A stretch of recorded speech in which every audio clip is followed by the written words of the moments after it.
Birth is hard. There's a lot involved. There's a lot of things you have to do, a lot of people you have to see.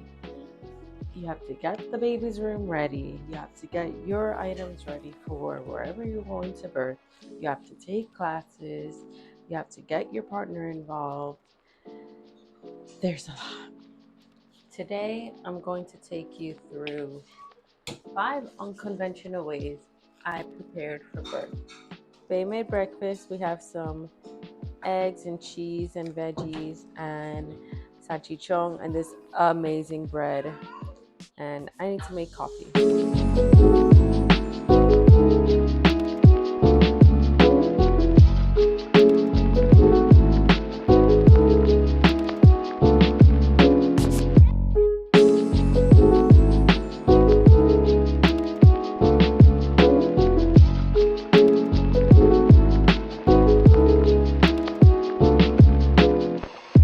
I prepare my coffee, I will let you know about the first unconventional thing that I did to prepare for birth was randomly watch The Business of Being Born. So this is a documentary that came out, I think 15 years ago. And it basically talks about the birth system in America. It goes through US hospitals, it goes through people doing home births, talks about birth centers, and the way that these systems run. So this really just planted a seed in my head on, wow, birth can look so many different ways. And for me, what really hit was the treatment that mothers were receiving in some hospitals by some medical providers. So this, when I was 17, really opened my eyes, and from that moment, I knew that I was going to have a home birth. A lot of the things that I did from that point on were basically tied back to, okay, let's prepare for home birth. So I love to run, but I didn't always like it. When I was first starting to run, I started with like a 5K, trained up to that. And then I ended up running a 10K, and I will not run past that, especially not now, probably not, I don't know. One of the things that motivated me while I was running those races was mentally catching up to the next person. So I would run my own pace, and then when I was ready to get ahead, I would spot someone in the crowd and run to reach them, slow down a little bit, and then just keep going. As I was training, I would get to the end of a block, okay, slow down a little bit, maybe take a break, and then again, set another goal and reach it. So a lot of what I was doing then was preparing me for labor. The same thing, when I was having a contraction, I would get up, walk, have the contraction, go lay back in bed, instead of just waiting for the next contraction to come. My mind was not even there. Contractions have a definitive start and a definitive end. That's all I was looking for, being in the moment in that contraction so that I can get through it.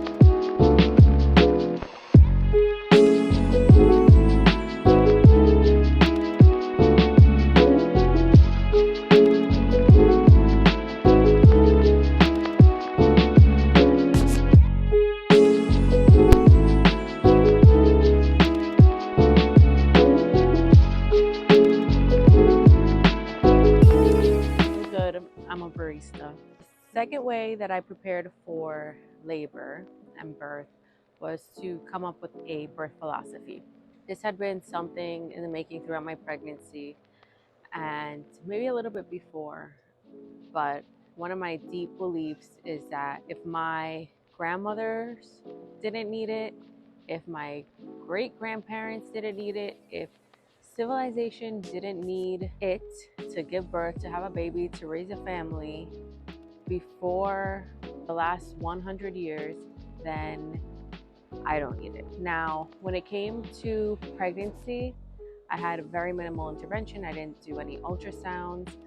The baby was monitored by a manual device. I didn't use any Doppler or electronic devices throughout my pregnancy.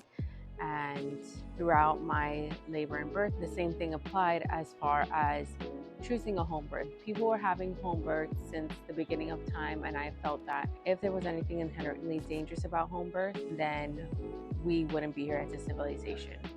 And even in how we've chosen to prepare the home for the baby, which we can get into in another video. People, again, have been having home births since the beginning of time. And that really helped me trust that my body knew exactly what to do and my baby knew exactly what to do. This was not a philosophy that I just thought of once and then thought of again at the birth. No, this was every single day, living, breathing this philosophy, among others. So I encourage everyone to develop at least 3 things that are going to drive your decision making in pregnancy and in birth. I'm going to finish this coffee here. I'll meet you on the way to the garden meeting to discuss the 3rd unconventional thing I did to prepare for birth. We are on our way to the garden. We're going to get real up close and personal because I don't know where my tripod is, but we are on our way to the garden meeting. I think this is the 2nd or 3rd to last garden meeting of the year. Baby girl and I go at least once a month just to help weed and water the garden. Right, mamita? Right, mamita? It's really nice to be a part of the community, meet people in the neighborhood, and just spend some time outdoors. We don't have grass in the house, and that really kills me. But one day we'll have a house with the grass where I can garden. For now, I'll garden with the community at the community garden. So let's go. The 3rd unconventional way that I prepared for labor was to lean into my intuition. Now, leaning into your intuition takes a lot of practice, especially nowadays when there's so much noise, so much technology, so many things to keep us distracted from our thoughts and our feelings. It takes some time. I've been meditating for a few years and I still find myself in the middle of the practice, my brain wandering. Being in silence and reducing the noise throughout the pregnancy. Like I mentioned, I didn't do any ultrasounds. I didn't do any testing. I didn't do the gestational diabetes testing. I did do blood work twice to compare, but all the other exams, I didn't do any of that. Drawing from my 2nd unconventional way to prepare for birth, the birth philosophy, I wanted to reduce as much of the extra non-essential things as possible. This even carried its way over to the birth. Initially, I wanted all these things for the birth to be set up and to make it a super calm environment in my home, and we'll get to it a little bit later, but it didn't happen. It was a very calm environment, but I wanted the lights, I wanted music, I wanted the smells, and I didn't get any of that. So really being in silence throughout my entire labor helped me hone in onto the sensations that I was feeling on my body. It really helped me focus on if I'm doing okay. It helped me focus on if the baby was doing okay. Minimizing the distractions really helped me to focus in on my labor. I was just thinking about the here and now. I was focusing on how I was feeling. I was focusing on how I thought the baby was feeling, listening out for those cues to really keep me going and to understand where I was in my labor process and how I was progressing. Had I had an inkling that anything may have been off with myself or the baby, then being in that silence would have flagged that for me. And if I needed any intervention, then I would have sought it out. Things may have changed. But really being in the silence and getting comfortable being in silence and being in your own thoughts and reducing the noise around you is a key to having the labor that you want. Because I was in silence and I was just really focusing on myself, I honestly didn't hear. My family was pretty quiet throughout the entire time, but looking back at videos, I'm like, oh, I didn't hear any of that. So that really helped. When you're birthing in an environment outside of the home where there may be people coming in and out of the room, that focus is what is going to keep you grounded, because it's really hard to stay within yourself when there's people trying to pull you in multiple directions. Having that solid foundation for your birth and your birth philosophy will make it easier for you to be able to remain focused and get through your birth experience. I love this carrier thing. Baby girl is out. It is a little heavy with the birth bag. Not gonna lie, I usually don't walk around with both of these, but she just knocks right out. So hopefully she stays sleeping for at least another hour or two until the meeting's over and we get home.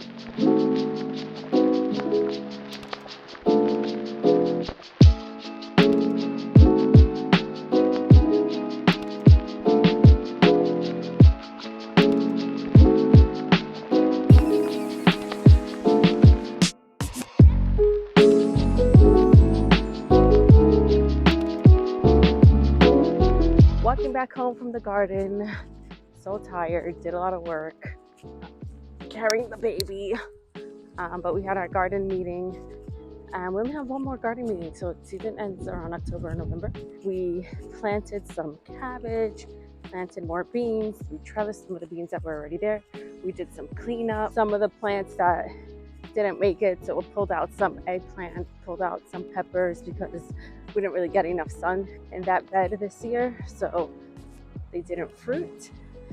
But now we're walking home, ending the morning, gonna sit down and rest, kick my feet up for a little bit. Your girl is tired. But before I do that, we'll get into the fourth unconventional thing that I did to prepare myself for labor and birth. I involved my family into my prenatal, so I wanted this to be a family birth, but I really didn't want people going in cold, going in without any type of preparation. And if you watch my previous video, you know that happened anyway. However, it was really nice to have my family in on the prenatals with my midwife. My midwife met us at our home for a lot of the prenatals. We also met at my fiance's parents' house one time. We met in my dad's office. So she was able to meet my family before the birth, which was nice. I wanted them to create some type of relationship and not just go in there and see a stranger for the birth. Having them witness the prenatals helped them be more comfortable with the process, especially because they were able to ask the midwife questions directly and get answers right away, and just have a conversation. A lot of my prenatals were a few things to check in, my blood pressure, when I did the blood work, listening to the baby. The rest of the hour was filled with talking and having conversations about the birth and what I wanted, what I needed, and anybody's apprehensions. We also did a mother's blessing in my home where I invited more of my family who were going to come to the birth, and we talked about some of our fears over the birth and kind of releasing them, as well as positive words of encouragement to help me get through the birth. And they wrote me affirmations, and those are some things that I read during the labor to help me get through.